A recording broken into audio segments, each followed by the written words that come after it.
The Narrow Road to the Deep North by Matsuo Basho, Part 4. We managed to cross all 48 rapids of the Kurobe River on our way to the Bay of Nago. Although it was no longer spring, we thought even an autumn visit to the wisteria at Tako, made famous in the Man-yo-shu, worth the trouble, and asked the way. 5 miles down the coast, then up and over a mountain. A few fishermen's shacks, but no lodging, no place even to camp. It sounded so difficult we pushed on instead into the province of Kaga. Fragrance of rice as we passed by. To the right, Ariso Sea. We crossed Mount Unohana and Kurikara Valley at noon on the 15th day of the 7th moon, and entered Kanazawa, where we took rooms at an inn with a merchant from Osaka, a Mr. Kasho, who was in town to attend memorial services for the haiku poet Isho, locally renowned for his verse and devotion to craft. The poet's elder brother served as host, the poet having died last winter. Tremble, O my grave. In time my cries will be only this autumn wind. We were invited to visit a thatch roof hermitage. Autumn's very cool, our hands busy peeling melon and eggplant. Later, written along the road, intense hot red sun, heartlessly, but already autumn in the wind. At a village called Komatsu, aptly named Komatsu, child pine, a breeze blows over pampas and clover. Here we visited Tada Shrine to see Sanomori's helmet and a piece of his brocade armor cloth presented to him by Lord Yoshimoto when he served in the Genji clan. His helmet was no common soldier's gear, engraved with chrysanthemums and ivy from eye-hole to ear-flap, crowned with a dragon's head between two horns. After Sanomori died on the battlefield, Kiso Yoshinaka sent in with a prayer, hand-carried to the shrine by Jiro, Sanomori's friend, the stories inscribed on the shrine. Pitifully, under a great soldier's empty helmet, a cricket sings. Along the road to Yamanaka Hot Springs, Mount Shirain rose behind our backs. At the foot of a mountain to our left, we found a small temple to compassionate Kannon.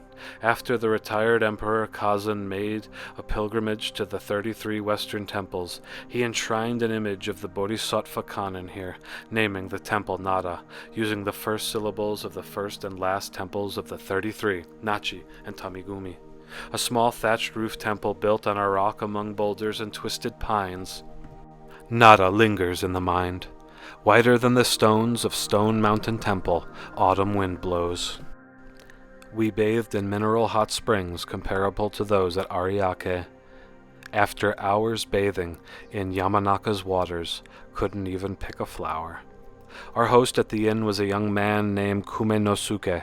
His father was a knowledgeable haiku poet who had embarrassed the poet Tetsushi of Kyoto when Teishitu was still ignorant and young. The latter thus returned to Kyoto and apprenticed himself to haiku master Taitoku.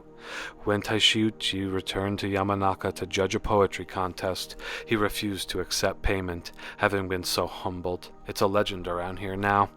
Sora, suffering from persistent stomach ailments, was forced to return to his relatives in Yagashima in the Ise province. His parting words, "Sick to the bone, if I should fall, I'll lie in fields of clover." He carries his pain as he goes, leaving me empty, like paired geese parting in the clouds. Now falling autumn dew obliterates my hat bands. We are two. I stayed at Zenshoji, a temple near the castle town of Daioji in Kaga province. It was from this temple that Sora departed last night, leaving behind, all night long, listening to autumn winds wandering in the mountains. One night like 1,000 miles, as the proverb says, and I too listened to fall winds howl around the same temple. But at dawn, the chanting of sutras, gongs ringing, awakened me. An urgent need to leave for distant Eshijin province. As I prepared to leave the temple, 2 young monks arrived with inkstone and paper in hand. Outside, willow leaves fell in the wind. Sweep the garden, all kindness is falling, willow leaves repay. My sandals already on, I wrote it quickly and departed. At the Asian province border, at an inlet town called Yoshizaki, I hired a boat and sailed for the famous pines of Shiogoshi. Saigyo wrote, "All the long night salt winds drive storm-tossed waves, and moonlight drips through Shigoshoshi pines." This one poem says enough. To add another would be like adding a sixth finger to a hand. In the town of Matsuoka, I visited Tenru Temple, renowing an old friendship with the elder. The poet Hokushi from Kanazawa, intending only to see me off away, had come this far with me, but turned back here. His poems on views along the way were sensitive, and I wrote for him. Writing on my fan, now it's torn in half, for memory's sake. Walked a few miles into the mountains to pray at Dojin Zenji's temple. To have placed it here, 1,000 miles from the capital, as the old saying goes, was no accident. After supper I set out for Fukui, 5 miles down the road, the way made difficult by falling dark. An old recluse named Tosai lives somewhere around here. More than 10 years had passed since he came to visit me in Edo. Was he still alive? I was told he still lived near town, a small weathered house just off the road, lost in tangles of ground vines growing under cypress. I found the gate and knocked. A lonely-looking woman answered, "Where do you come from, honorable priest?" "The master has gone to visit friends. Probably his wife. She looked like she'd stepped right out of Genji." I found Tosai and stayed 2 days before deciding to leave to see the full moon at Suragawa Harbor. Tosai, enthused, tied up his robes and his sash, and we set off with him serving as guide. Mount Shirane faded behind us, and Mount Hina began to appear. We crossed Asazumu Bridge and saw the legendary reeds of Tamai in bloom. We crossed Ugusui Barrier at Yunoo Pass and passed by the ruins of Huyuchi's castle. On returning hill, we heard the first geese of autumn. We arrived at Suruga Harbor on the evening of the 14th day of the 8th moon. The harbor moonlight was marvelously bright. I asked at the inn, "Will we have the view tomorrow night?" The innkeeper said, "Can't guarantee weather in Koshiji. It may be clear, but then again it may be overcast. It may rain." We drank sake with the innkeeper, then paid a late visit to the Kaimyojin shrine honoring the 2nd century emperor Chuai. A great spirituality, moonlight in pines, white sands like a touch of frost. In ancient times Yu-Gi-Oh, the 2nd high priest, himself cleared away the grounds, carried stones, and built drains. To this day, people carry sands to the shrine. Yu-Gi-Oh no Tsunomochi, the innkeeper explained, Yu-Gi-Oh sand bringing. Transparent moonlight, just as it shone when Yu-Gi-Oh carried sand to this shrine. On the 15th, just as the innkeeper predicted, it rained. A harvest moon, but true North Country weather, nothing to view. The sky cleared the morning of the 16th.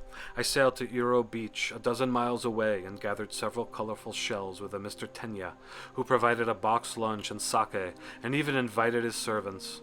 Tailwinds got us there in a hurry. A few fishermen's shacks dotted the beach, and the tiny Hokke temple was disheveled. We drank tea and hot sake, lost in a sweeping sense of isolation as dusk carried on.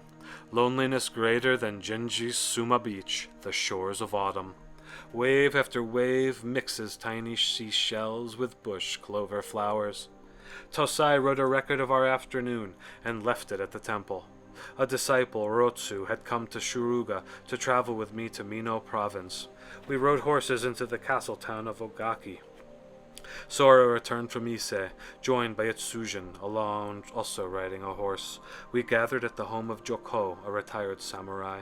Lord Zenzen, the Kaiko men, and other friends arrived by day and night, all to welcome me as though I'd come back from the dead, a wealth of affection. Still exhausted and weakened from my long journey, on the 6th day of the darkest month I felt moved to visit Isu's shrine, where a 21-year rededication ceremony was about to get underway. At the beach in a boat, I wrote, "Clam ripped from its shell, I move on to Futami Bay, passing autumn."